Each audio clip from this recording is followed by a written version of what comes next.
Thank you. Thank you. Thank you.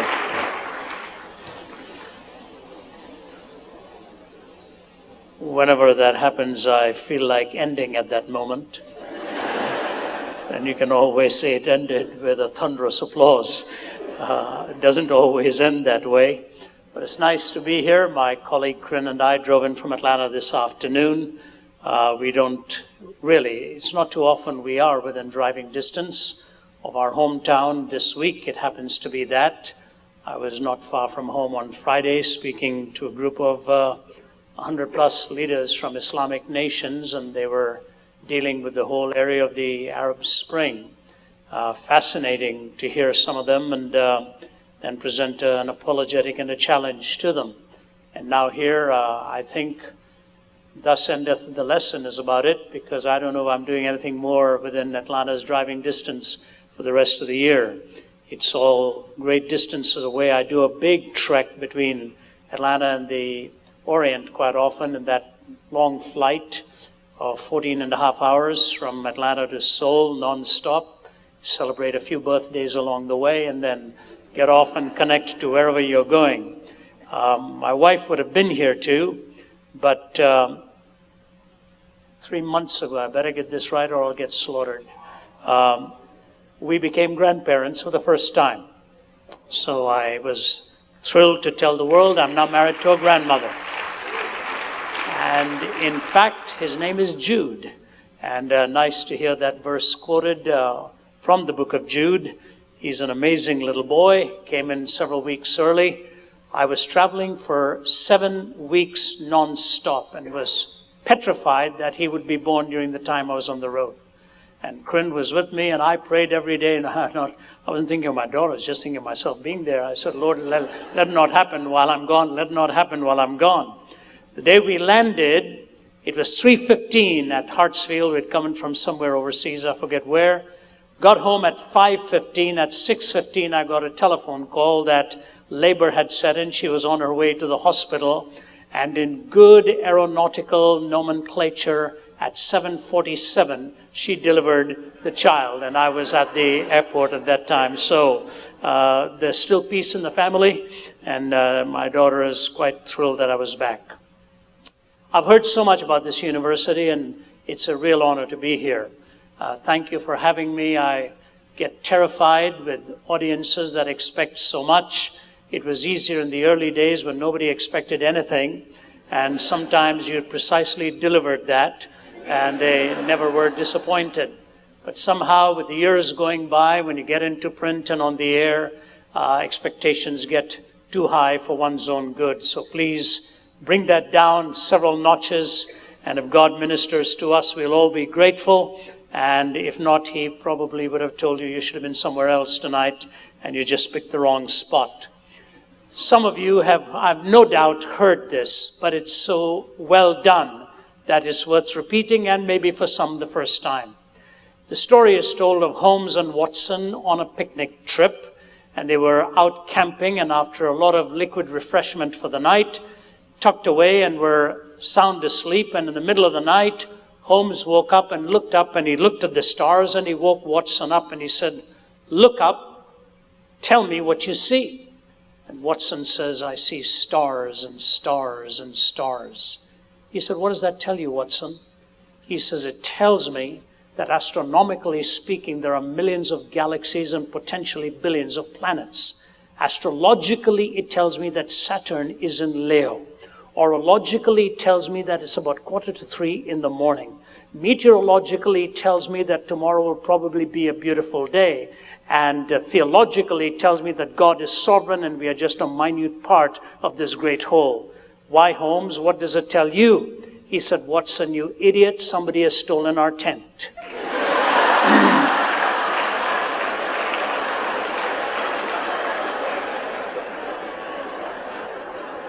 Have you ever been overwhelmed by all the big words that some secularists use in order to tell us we're an accident? That we really are here by no design? That there is no purpose, no meaning, essentially, that you manufacture your own?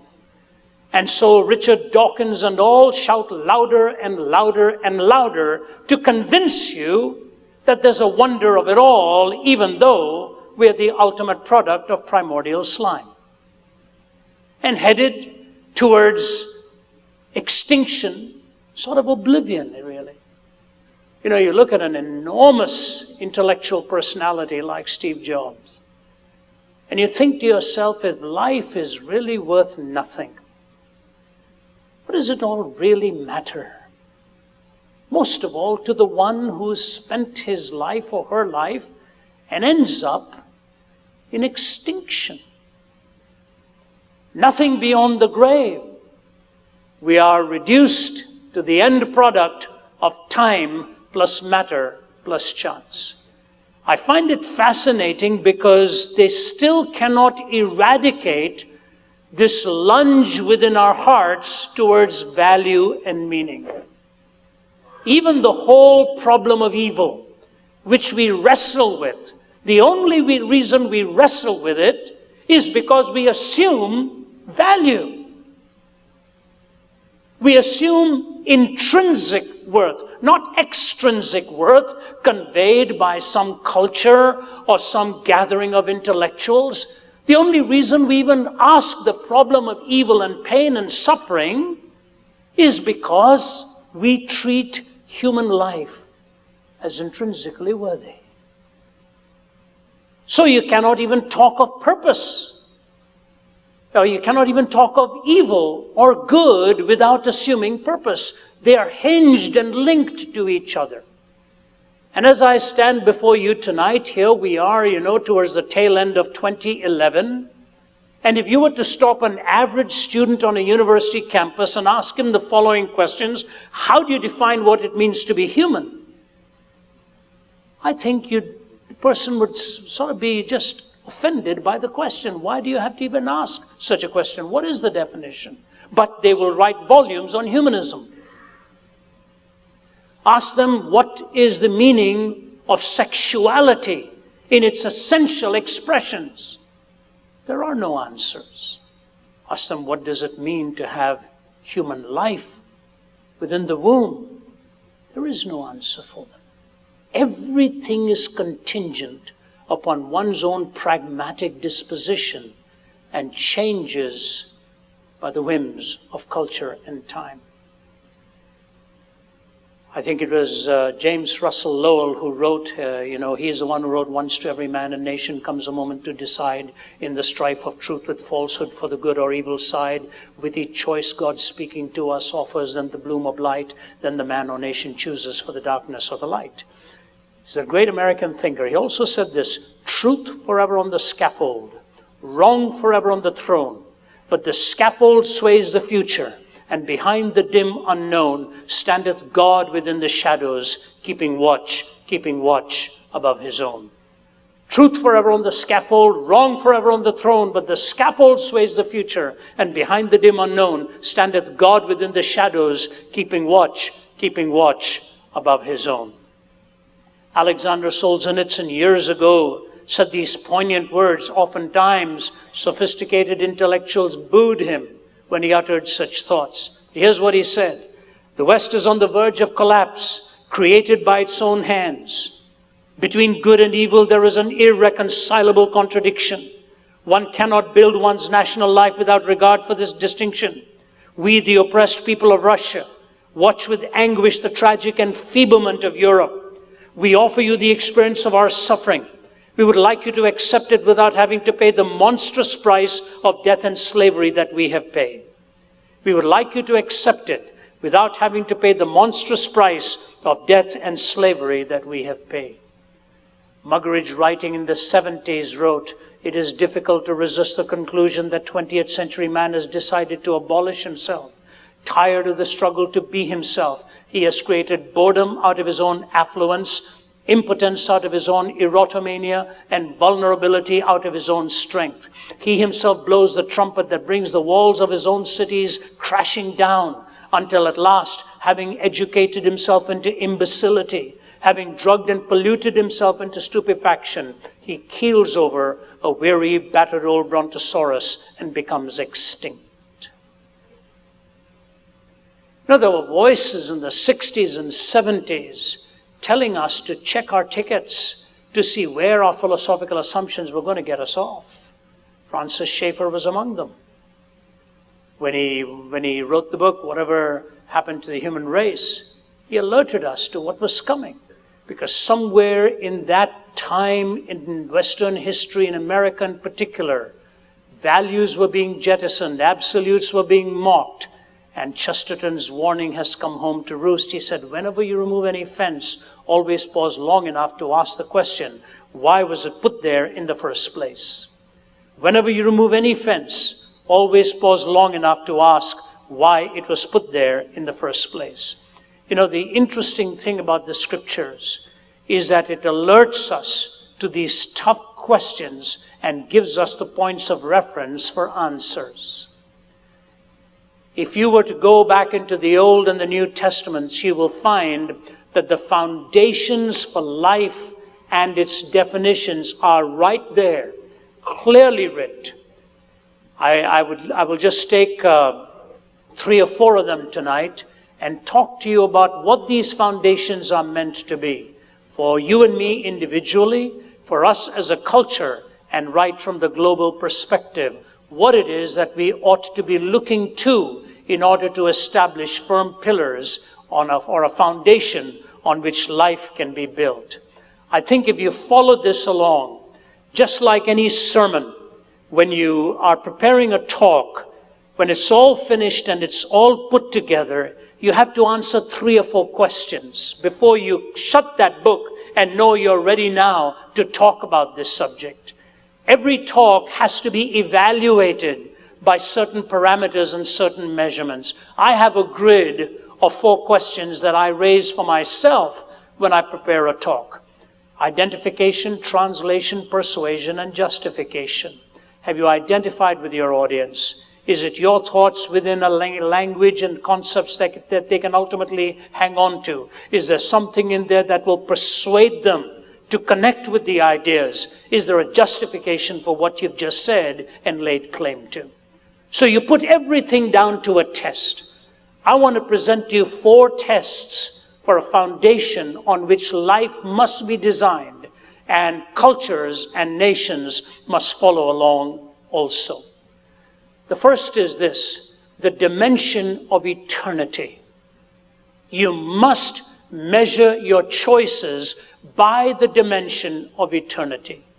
It is interesting that the man who violated it so often is the one who reminded us that God has put eternity into our hearts, and yet we don't know the beginning from the end.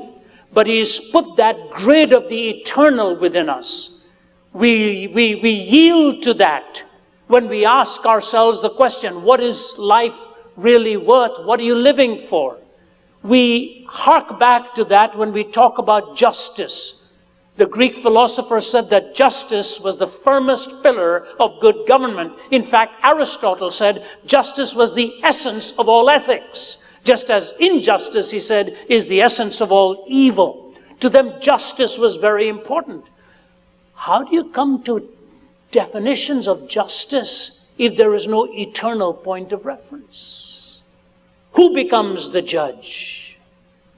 So whether it is the question of life's purpose, or whether it's a question of life's meaning, whether it's the essence of all ethical decisions on justice, and ultimately of all the question of relationships, what do relationships really boil down to? I said to my wife this morning before I left home, we'd received a letter of a friend much younger than ours who'd just been diagnosed with very serious cancer. Just a few weeks ago, one of my dear friends whom I happened to have met at Mount Parent Church of God when I was speaking there years ago under Paul Walker. His name is, the man I'm talking about is Nick Charles, who was the first sportscaster at CNN. Nick Charles was diagnosed with cancer a little over 20 months ago and died just a few weeks ago. He was only in his mid-60s. One story that came to our attention this week of somebody we know is of their 2-year-old child diagnosed with cancer, 2 years old.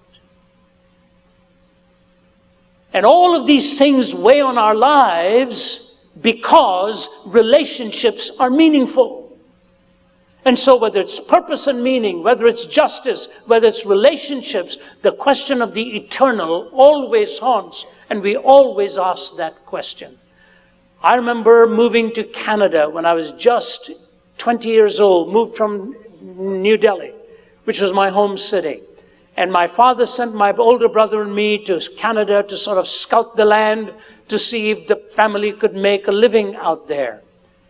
The economy was not doing well in India at that time. Some of its youngest minds were leaving its shores, and we were amongst them in 1966. I remember shortly thereafter, maybe 68 of Christmas, when the rest of my family had joined me. We were sitting in our small little townhouse in Toronto, watching something that had never been shown to the human eye before. When the Apollo astronauts were going round the dark side of the moon. And it was vouchsafed to them the glimpse of the earth rising over the horizon of the moon, draped in a beauteous mixture of blue and white, against the black void of space, garlanded by the glistening light of the sun. It was awesome. Overwhelmed this man with awe. It was an unrehearsed response because it welled up within him. No poet, no philosopher, no historian could come to his aid with what he had just experienced. The only thing that seemed meaningful at that time was for him to go back to the first words of the Bible, in the beginning, God. And I remember sitting there with sort of chills felt in your body as these men, thousands of miles away, could only leverage one epithet to describe what they were going through: God, which to you and me represents every point of definition in the very person of our Holy Father, the Holy Trinity. In the beginning, God. You see, the eternal is too vast and too immense for you and me to comprehend, and yet we talk about it again and again and again. C.S. Lewis, in a brilliant series of ideas linked together, talks about one day when he was standing in front of a flowering bush as a little boy with his brother. Listen to the sequence of his thinking. There suddenly arose in me without warning, as if from a death not of years but of centuries, the memory of that earlier morning at the old house when my brother had brought his toy garden into the nursery. It is difficult to find words strong enough for the sensation which came over me. Milton's enormous bliss of Eden comes somewhere near it. It was a sensation of desire. But desire for what? Not suddenly for a biscuit tin filled with moss, not even for my own past. But before I knew what I desired, the desire was gone. The whole glimpse was withdrawn. The world turned upside down, a commonplace, only stirred by a longing for the longing that had just ceased. It had only taken a moment of time, and in a certain sense, everything else that ever happened to me was insignificant in comparison. But what does this mean when we have such thoughts, he says. Then he goes on to say this: the books or the music in which we thought the beauty was located will betray us if we trust to them. It was not in them, it only came through them. And what came through them was longing. These things, the beauty, the memory of our own past, are good images of what we really desire. But if they are mistaken for the thing itself, they turn into dumb idols, breaking the hearts of their worshippers. For they are not the thing itself, they are only the scent of a flower we have not found, the echo of a tune we have not heard, news from a country we have not visited. And then he comes here with the clincher. He said, you know, we are so little reconciled to time that we are even astonished at it. How he's grown, we exclaim. How time flies, we say, as though the universal form of our experience were again and again a novelty.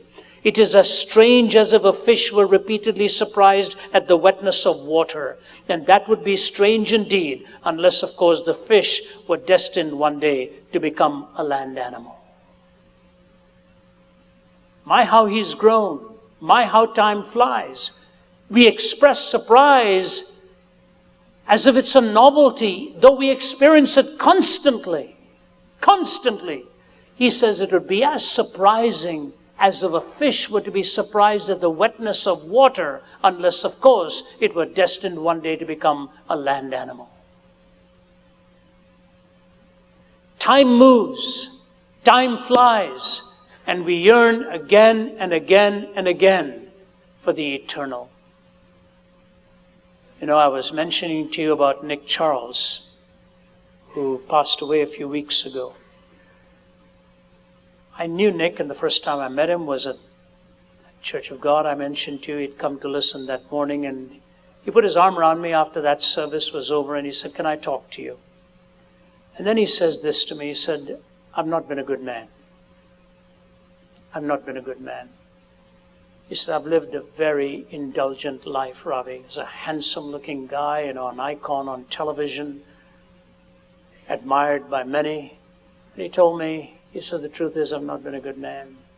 He said, "Help me. Help me." We became good friends. We chatted, we talked, and the Lord worked in his life.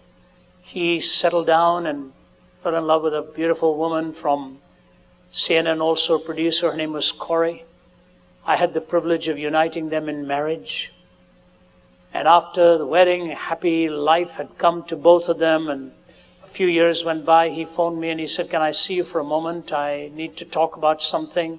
So he and his wife invited me for lunch. I said, "Is everything okay?" He said, "We've got a problem. We need your help." I thought, oh my. So I went for lunch with sort of high degree of trepidation.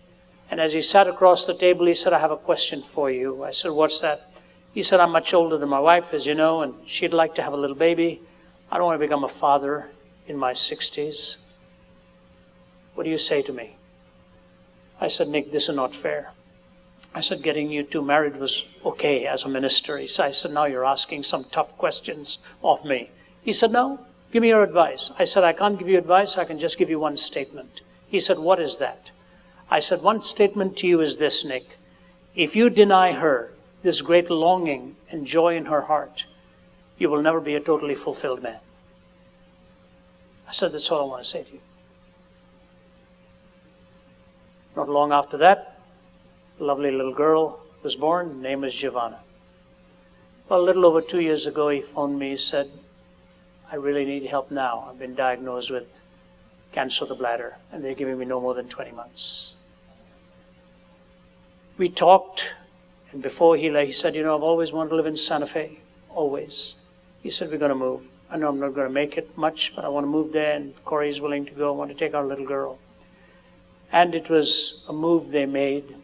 Before I began my 7-week trip some months ago, he asked if I could come and see him before I left because he didn't think he would make it through the 7 weeks.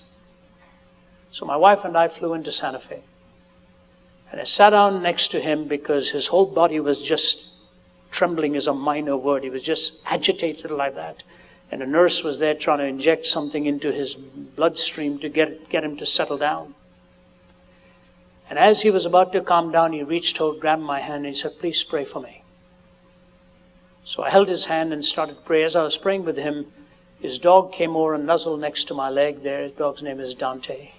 My wife was standing to my left with her arm around Corey's little girl, just helplessly not knowing what was happening to her father. And then he looked at me and he said, "Can you stay long enough for dinner?"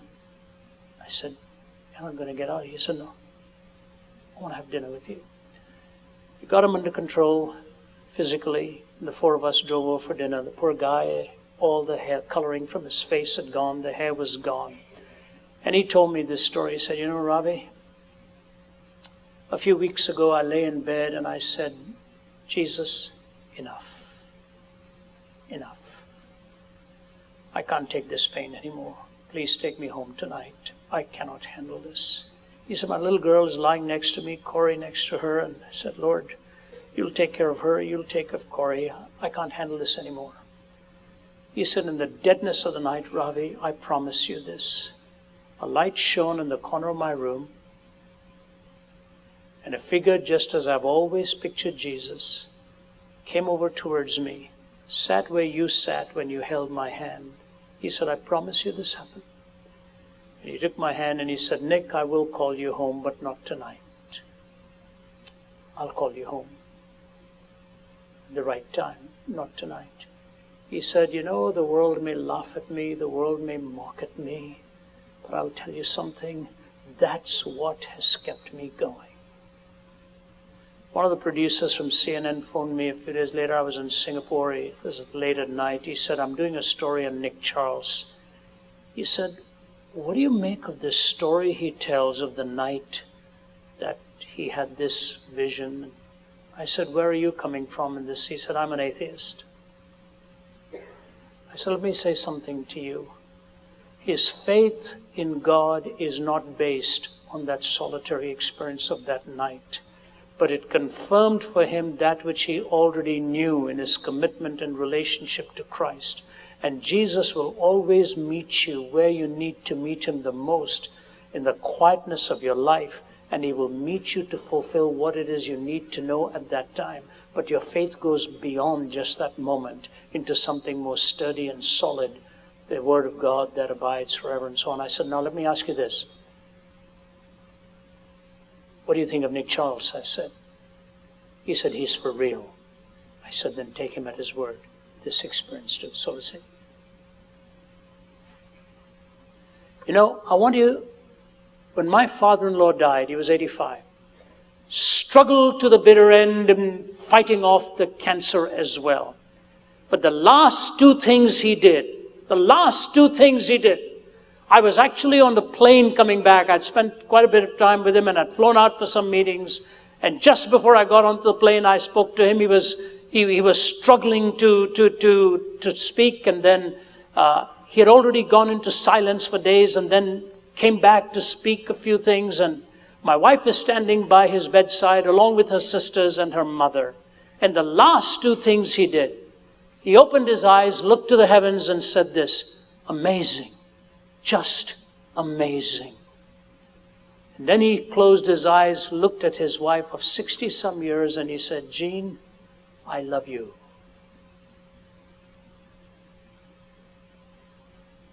And he was gone.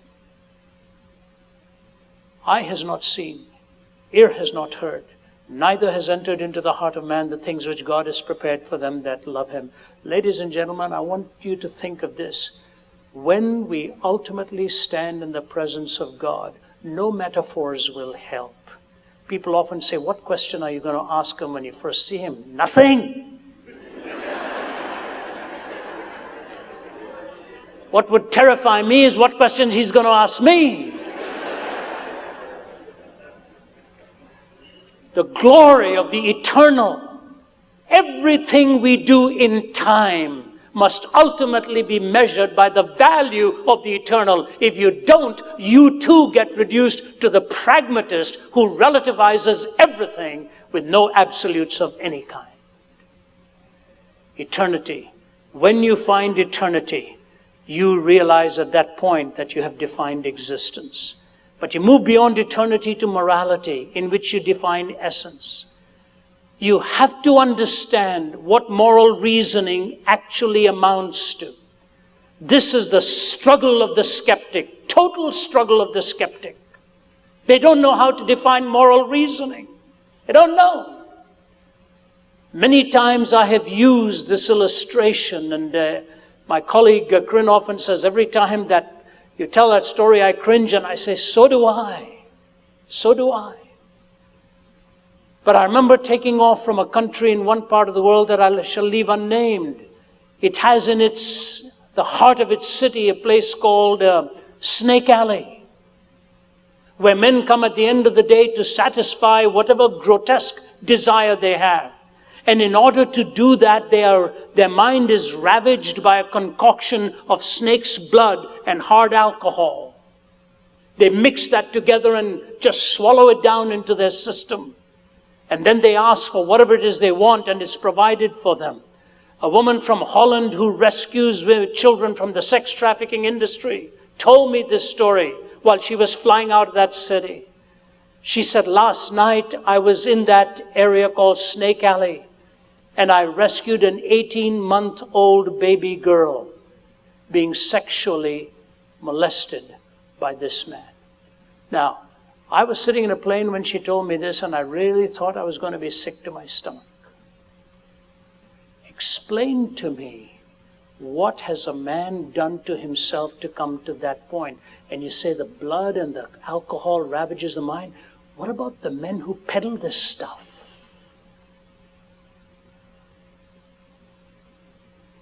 And I remember saying to a young Oxford scholar once, do you consider that evil? Because he was denying moral frameworks. I gave him 2 illustrations, and he just with his toe plays on the carpet, and then he looks at me and he says, you know what?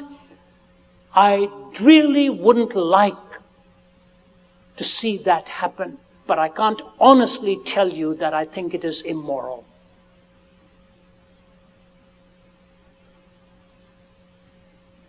Sure.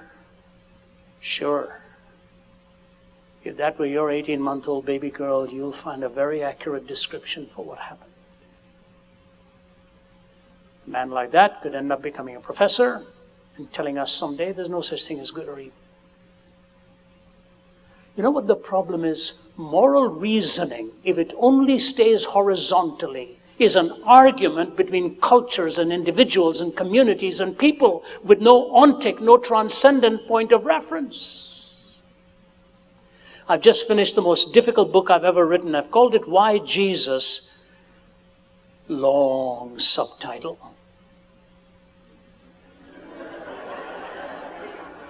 Rediscovering His Truth in an Age of Mass-Marketed Spirituality. I didn't come up with that subtitle. It was given to me. I had a simpler title. I just called it From Oprah to Chopra.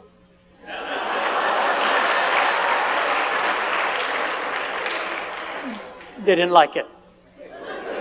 So I put it into a chapter heading.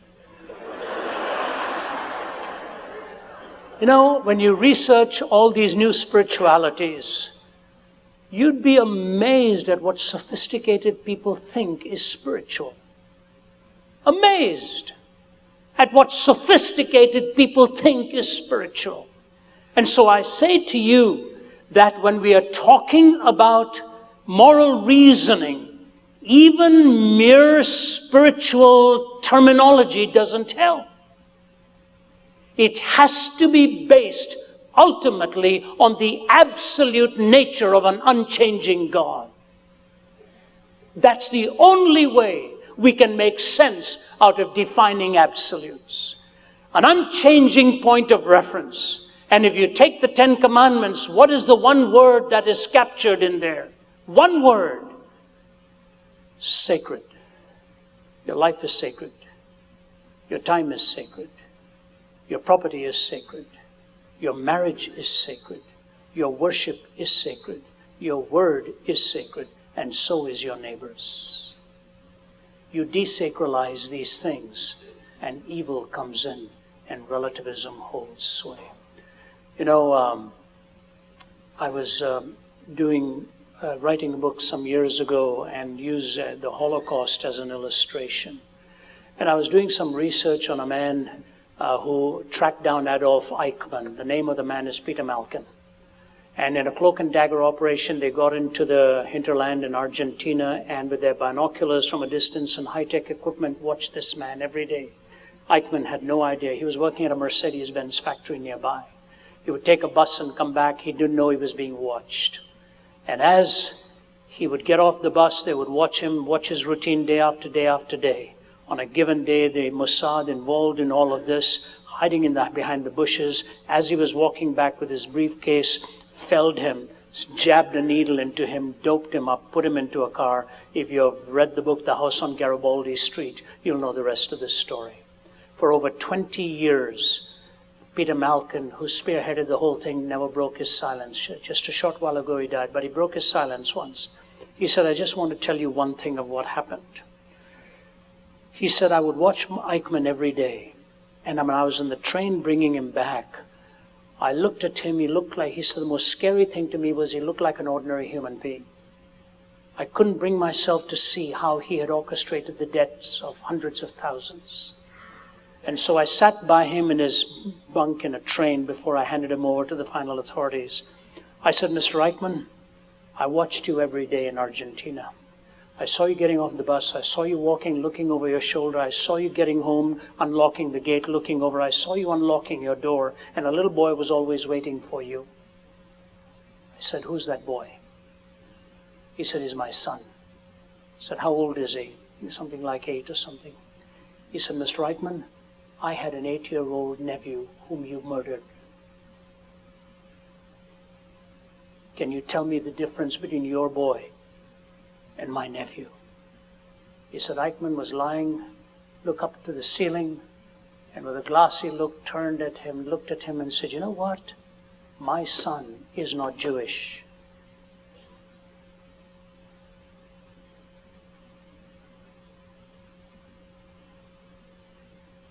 Eichmann said at that point, I had nothing to say to him. Nothing. He said, I went into my room and I sobbed like a little baby. If you've seen the movie, The House on Garibaldi Street, you'll see that conversation take place. And Malcolm going back to his room and sobbing. Desacralize a person's ethnicity. Desacralize sexuality. Desacralize life. What do you get? Horizontal moral arguments with no transcendent point of reference.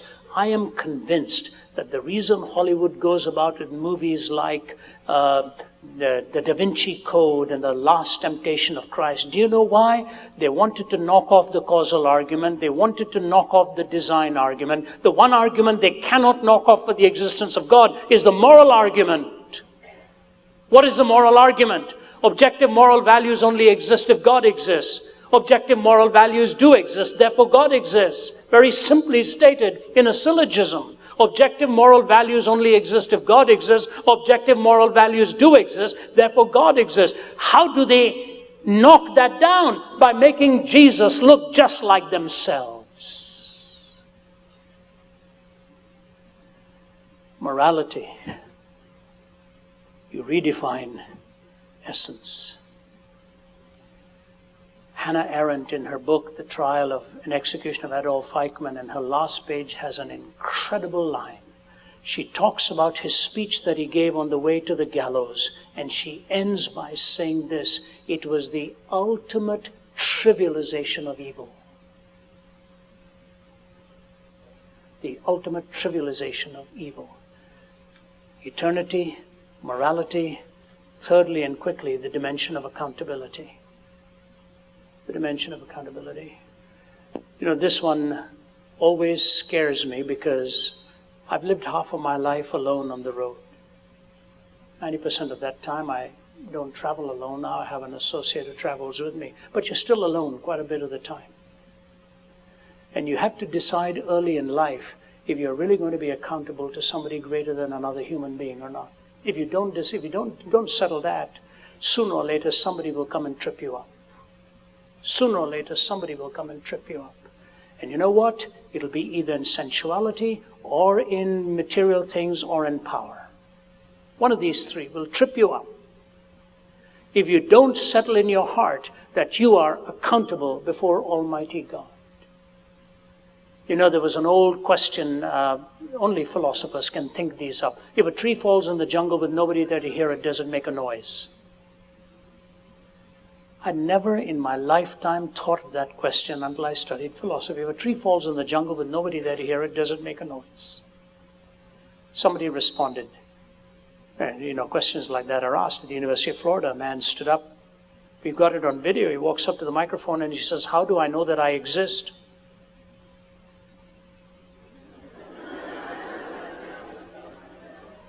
He'll know very quickly if he exists if I don't answer him.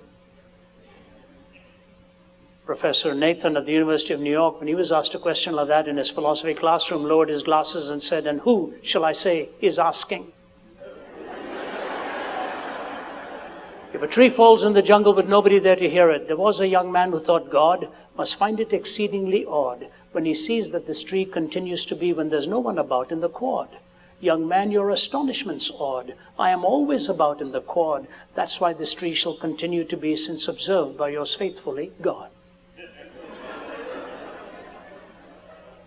The all-seeing, all-knowing. You know, it was an atheist from Johns Hopkins. He was a professor there. He committed suicide at the age of 75. Hobart Maurer, one-time president of the American Psychological Association, atheist, who wrote this. For several decades, we psychologists have looked upon the whole matter of sin and moral accountability as a great incubus and acclaimed our liberation from it as epoch-making. But at length we've discovered that to be free in this sense from sin and to have the excuse of being sick rather than being sinful is to court the danger of also becoming lost. This danger is, I believe, betokened by the widespread interest in existentialism which we are presently witnessing. In becoming amoral, ethically neutral, and free, we have cut the very roots of our being, lost our deeper sense of selfhood and identity, and with neurotics themselves have found ourselves asking, who am I? What is my deepest destiny? What does living really mean? Fascinating that an atheist comes to an article in which he says, which he writes, when we lost the notion of sin, we now lost the definition for ourselves. I want you to listen to me very carefully before I move to my final thought. When I wrote the book, An Imaginary Conversation with Jesus and Oscar Wilde, it was part of a series of conversations. The one with Buddha was called The Lotus and the Cross. Jesus talks to Buddha. New Birth or Rebirth, Jesus talks to Krishna, and a few others. And then the one on Oscar Wilde was Sense and Sensuality. Jesus talks to Oscar Wilde. You know, Wilde was driven by pleasure. Driven by pleasure. His whole life was pleasure writ large. And there he was in his 40s, dying in a little hotel room in Paris, which I visited when I wrote the book. His funeral was held in the same church that Blaise Pascal's funeral was. While he's lying on his deathbed, he looks at his lover, Robbie Ross, and he says to him, Robbie, I have a question for you. Did you ever love any one of those young boys for their own sake?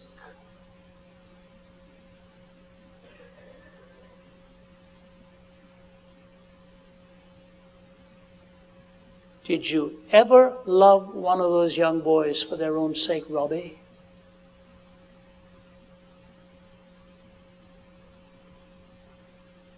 A question about love seeking the good of another from an atheist?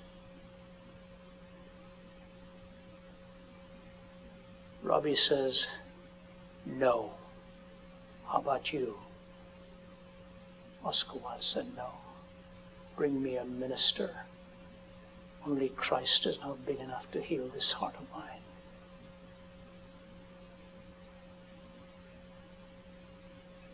You know what?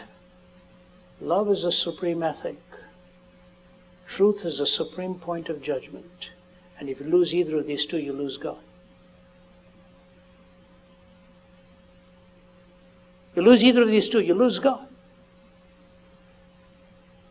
And his poem, The Ballad of Reading Gaol, is one of the most beautiful pieces of poetry written, in which he talks about the woman with the alabaster ointment who came and cast what she had out of her reprobate life and pouring it at the feet of the Lord. And because of his death, only the blood of Christ was big enough, was strong enough to cleanse, says Oscar Wilde. Accountability. I'm asking you tonight, have you recognized your accountability before God? It'll change your life, completely change your life, the day you recognize that's who you and I will ultimately stand before. And so, from existence to essence to conscience, we move to the last, beneficence, the dimension of charity. Dimension of charity. In one you have existence defined, in other you have essence defined, in the third you have beneficence defined, you have conscience defined, and in the last you have beneficence. You know, I go very much to the Middle Eastern countries and the Islamic countries. I was in Jakarta, Indonesia, just a few weeks ago. Conn and I were there. On one night, you're dealing with the problem of evil. About 3,000 people show up and the gates have to be shut because the room is already full. On the last day, I had a dialogue with an Islamic scholar, Professor Kumaruddin, and the question under discussion is, why is there so much hate in religion? It's very hard to really be blunt at that point and ask him, where in the Quran it tells you to love your neighbor as yourself. Very hard to ask point blank. But I talked about the notion of love and the notion of truth. And as I bring this message to a close, I say to you, take a look at the Middle East today. Take a look at the Middle East today. 5,000 years of the logic of unforgiveness. 5,000 years in the history working out the logic of unforgiveness. And as I bring this message to a close, I want to funnel it down, especially to your students here. With all of your learning and all of the cerebral challenges, I want to draw your attention to something. If you have never understood what the cross of Jesus Christ means, you really have never understood the gospel. There's a massive book written, best-selling author. It's called Your Best Life Now. I went after page after page after page, great appeal to the modern mind, not one mention of the cross of Jesus Christ. You cannot have your best life now without an understanding of the atonement. I'll tell you that. I want to mention one little illustration and then close with the point I want to make.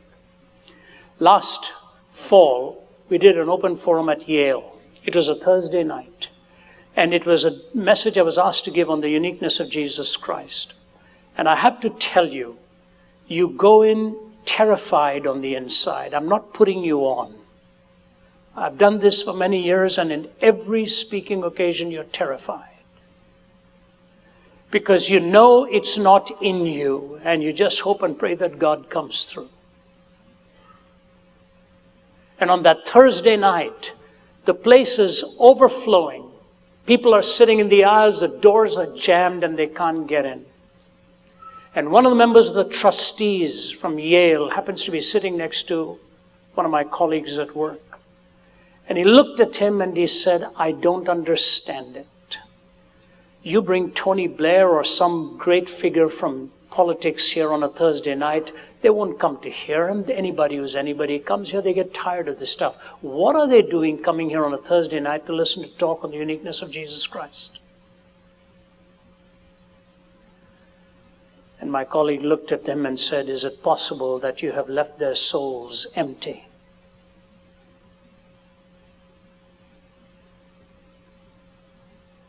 And I'll tell you, when I ended my talk there for the last 7 or 8 minutes, I spoke on the cross, and the audience sits in stunned silence because you put the links together for them. It's the most beautiful aspect of the Christian faith. And if you don't understand the cross, you really don't understand the gospel. And here's how I close. I had a 3-hour discussion with Sheikh Hussein, the leading Shiite cleric in Syria.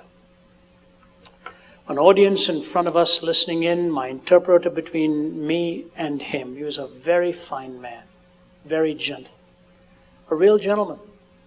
Always referred to me as Professor Zacharias, and then he would speak in Arabic, and the interpreter would translate, I would speak, and he would. And on the last interaction, he leaned forward, I don't know if he had his pen or his glasses in his hand, and he said, you have convinced me today of one thing. He said, maybe it's time for us as Muslims to stop asking the question, if Jesus died on the cross, and to start asking the question, why?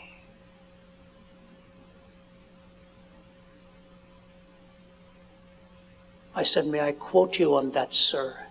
He said, yes. Why? being in the form of God, thought it not robbery to be equal with God, but made himself of no reputation, and took upon himself the form of a servant. Being found in fashion as a man, he humbled himself and became obedient unto death, even the death of the cross. Wherefore God also has exalted him, and given to him a name that is above every name, that at the name of Jesus every knee shall bow and every tongue shall confess that Jesus Christ is Lord, to the glory of the Father. I go to prepare a place for you, so that where I am you may be also. If it were not so, I would have told you. Eternity, morality, accountability, and charity. Existence, essence, conscience, and beneficence. Those are the pillars on which life must be defined. And then your life stands, and meaning becomes a coherent thing, not just a fiat definition made in an ad hoc basis anytime it suits you to define something.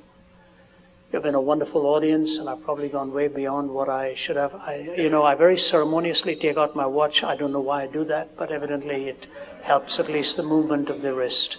I'm going to pray with you for a moment and then give you about 20 minutes for questions. May I pray with you? Heavenly Father, you are a God of mercy. You're a God who dwells in eternity and has addressed us in time. And Lord, I could feel constrained in my heart that somebody here has heard your voice tonight and wants to respond to you.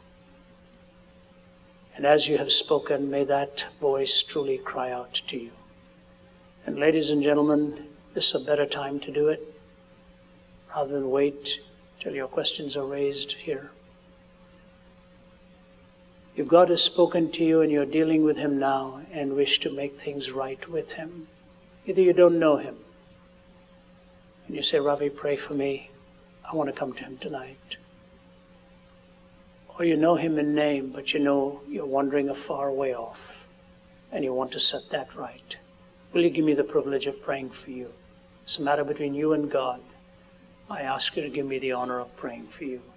Just quietly slip your hand up, put it down. I'd like to pray with you as I close, before we throw it open for time for your questions here. Just looking around this audience. Just slip your hand up, put it down. Yes, ma'am, I see it. Yes, yes, God bless you. Right in the front here. God bless you. Thank you. Looking over the ground floor again. Maybe a moment. Yes, on my left. Thank you. The back. Thank you, sir. On my right. Yes, thank you. Middle. Thank you, sir. Looking at the balcony area. Just slip it up. Yes, thank you. Thank you. God bless you at the back. Middle. Yes, several hands up there. And I know there are some behind me too. If God has spoken to you, just signal that, and I will pray for you as we close. So I bring it to a close, giving you that chance.